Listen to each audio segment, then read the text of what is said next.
मसीह यीशु को सिखाए गए अंदाज में आप सबको की सलामती चाहता हूँ। प्लीज वीडियो को स्किप ना कीजिएगा, ये वीडियो देखें, उसके बाद बाकी बात बाद में करते हैं। हुए जब आप कोई शेर लिख रहे हैं मसीह के लिए, तो आप दुनियादारी को और सारी बातों को मद्देनजर रखें, हर चीज सोच समझ के बोलें। इसमें बोला गया है कि शेर बब्बर यीशु, शेर बब्बर नहीं है यीशु। शेर बब्बर जो है वो एक जानवर है, बब्बर शेर वो बादशाह है, लेकिन वो जंगल का बादशाह है, और हमारा खुदा कुछ जानवर नहीं है। जी, आप लोगों ने ये वीडियोस देखी। सबसे पहले ये मैं मोहतरम से सवाल करना चाहूँगा कि ये आपने तलीम कहाँ से हासिल की जो आपको यीशु मसीह की हयात तैयबा की मुखालफत करने की तलीम दे रही है। ठीक है, बाइबल मुकद्दस हमारे लिए मियार है। बाइबल मुकद्दस में यीशु मसीह को शेर बब्बर कहा गया है। कोई भी मसीही अपनी बना पर यीशु मसीह को शेर बब्बर नहीं कहता। इसकी दलील कहाँ है?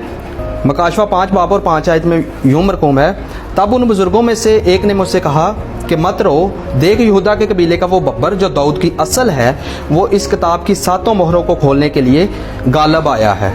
अब इसी तरह यूहन्ना की इंजील 1 बाब और 29 आयत को अगर आप पढ़े तो वहाँ कुछ इस तरह से मरकूम है कि देखो ये खुदा का बर्रा है जो दुनिया के गुनाहों को उठा लिया जाता है। तो ये यीशु मसीह को तशबीह दी जा रही है कि आप बिल्कुल वैसे नहीं हैं। ये एक ही यीशु मसीह की ताकत और फजीलत को बयान कर रही है बाइबल मुकद्दस। ठीक है, मिसाल के तौर पर आपको मैं समझने के लिए एक मिसाल पेश करता हूँ। आप कहते हैं कि मेरा महबूब गुलाब की मानद है, तो आपका लोगों को बताने का ये मकसद होगा या मकसद होगा कि आपका महबूब जो है वो बहुत खूबसूरत है। पूरे के तौर पर वो गुलाब नहीं है, वो गुलाब जैसा नहीं है, बल्कि वो बहुत खूबसूरत है, प्यारा है।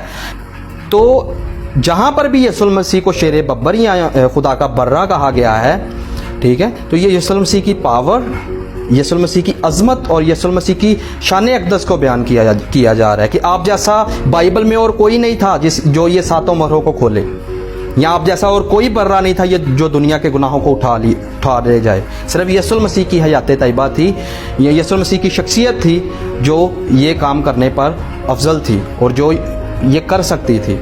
दूसरे नंबर पर आपने ये जो कहा कि इस मोटी को जो है वो ये गीत ना गाने दिया करे, इसको इबादत से जो है वो कहा करे कि इस गीत का मुकम्मल तौर पर बाइकाट करे।